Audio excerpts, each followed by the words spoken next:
और अब देखते हैं सत्य तथ्य। आजकल आपने जेनजी शब्द के काफी चर्चे सुने होंगे। सियासत का एक वर्ग ऐसा है जो जेनजी से सत्ता परिवर्तन की उम्मीदें लगाए बैठा है। इसलिए बार बार नेपाल के किस्सों को रिवाइंड किया जाता है, रिवाइज करवाया जाता है। जब कॉकरोच जनता पार्टी ने अपना धरना शुरू किया था तब भी जेनजी का खूब खून खोलने की कोशिशें की जाती रही हैं। लेकिन क्या किसी ने सोचा कि भारत का जेनजी चाहता क्या है, वो कौन है और अस्तित्व क्या है? दो तस्वीरें देखिए। पहली तस्वीर कॉकरोच जनता पार्टी के जंतर मंतर पर चल रहे तथाकथित धरने की। वहां नीट के नाम पर शुरू हुए कथित आंदोलन में एलजीबीटीक्यू की बात हुई, 370 की बात हुई, मंच पर डीजे डांस हुआ, प्रभु श्री राम का अपमान किया कुणाल कामरा ने, और बार बार बस नाम रहेगा अल्लाह का गाना हुआ। मंच के नीचे वहां मौजूद जेनजी ने ऐसे ऐसे बयान दिए कि समझ नहीं आता हंसे या परेशान हो। कोई कहता है डॉक्टर एपीजे अब्दुल कलाम भारत के प्रधानमंत्री थे।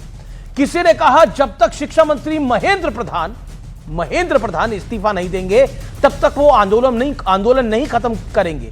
महेंद्र प्रधान कौन है? महेंद्र प्रधान, क्या आप इस नाम के किसी व्यक्ति को जानते हैं? आजादी के नारे लगे, सोशल मीडिया पर ऐसी बातें करने वाले विपक्ष के दुलारे जेनजी की भरमार है। तो दूसरी तरफ स्काई रूट एरोस्पेस वाले जेनजी हैं जिन्होंने फर्स्ट अटेम्प्ट में ही अपना रॉकेट ऑर्बिट में भेज दिया। यह महज एक साधारण साइंस एक्सपेरिमेंट नहीं था व्यूअर्स, बल्कि भारत का दुनिया के सामने एक बिग एंड बोल्ड स्टेटमेंट भी है। स्टेटमेंट यह है कि भारत की स्पेस टेक्नोलॉजी कथित बिग प्लेयर्स से कमतर नहीं है। हम दुनिया के मुकाबले किफायती भी हैं और टारगेट पर सटीक भी हैं। स्टेटमेंट यह भी है कि मेड इन इंडिया और मेक इन इंडिया सियासी शगुफा नहीं था, बल्कि इंडिया के एस्पिरेशंस का ग्लोबल गेटवे है। स्काई रूट एयरस्पेस ने एक बार फिर इस बात को साबित कर दिया है कि देश के युवाओं को प्रधानमंत्री नरेंद्र मोदी ने भी अपने अंदाज में बेहद खास संदेश दिया। वो संदेश आपको भी सुनवाता हूं, फिर आगे की बात बताता हूं। भारत के युवाओं ने अंतरिक्ष में नई उड़ान भरी है, बहुत बड़ी सफलता है। और ये जो स्काई रूट स्टार्टअप है उसमें जो नौजवान काम कर रहे हैं उनकी पूरी टीम की जो एवरेज एज है वो सिर्फ 28 साल है। ऐसे नौजवानों ने ये काम करके दिखाया। मैं किसी 56 साल के नौजवान की बात नहीं कर रहा हूँ, मैं देश के ये स्टार्टअप ने 28 के एवरेज वाले नौजवानों ने अंतरिक्ष में भारत का झंडा गाड़ दिया है।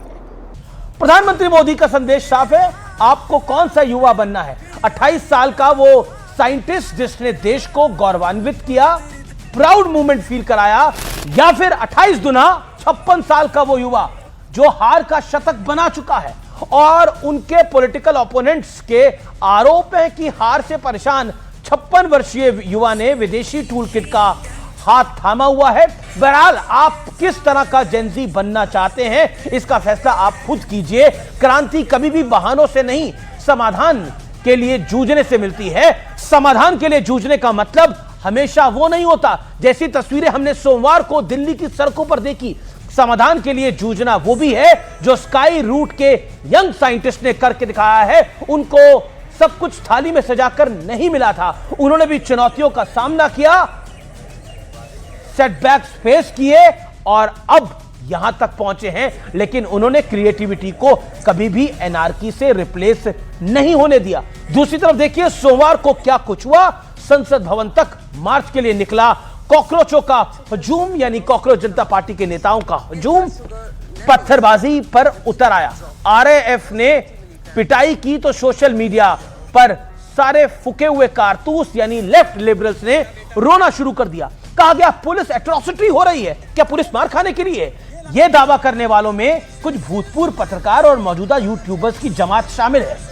लेफ्ट के छात्र विंग्स के झंडे तले कॉकरोच जनता पार्टी आगे बढ़ने की कोशिश कर रही थी और उधर सोशल मीडिया पर अरविंद केजरीवाल और सोनम वांगचुक के अशोका फेलो नाम के प्रोग्राम से जुड़े होने के दावे किए जाने लगे। दावा किया गया कि इसकी फंडिंग फोर्ड फाउंडेशन से होती थी। हालांकि मैं इन दावों को सत्यापित नहीं कर पाऊंगा। ना कर सकता हूं। जांच एजेंसियों को इन पर संज्ञान लेना चाहिए, तत्काल प्रभाव से लेना चाहिए। लेकिन सवाल फिर वही है, आखिर में क्या हासिल हुआ? हिंसा, हंगामा और बवाल, क्या इससे समाधान मिल गया? कितने भी मखौटे लगाएं, लेकिन क्या कॉकरोचों के प्रदर्शन का पॉलिटिकल इन्वॉल्वमेंट छिप सका है या छिप जाएगा? ये तो कोई नहीं कह सकता। और लेकिन दिखाई दे रहा है जेनजी को बहुत संभल कर आगे बढ़ने की आवश्यकता है, क्योंकि उनमें नेपाल वाली सफलता देखने वाले सियासी प्लेयर सिर्फ उनका कंधा इस्तेमाल करने में इंटरेस्टेड है, उनको तरक्की देने में नहीं। इस स्थिति में स्काई रूट की सफलता हमारे जेनजी के लिए सच्चे मार्गदर्शन की तरह है। यानी अगर बनना है तो जेनजी स्काई रूट वाला बनो, दूसरे वाला नहीं, क्योंकि तरक्की वहीं से आएगी और आपको ग्रोथ भी वहीं से मिलेगा।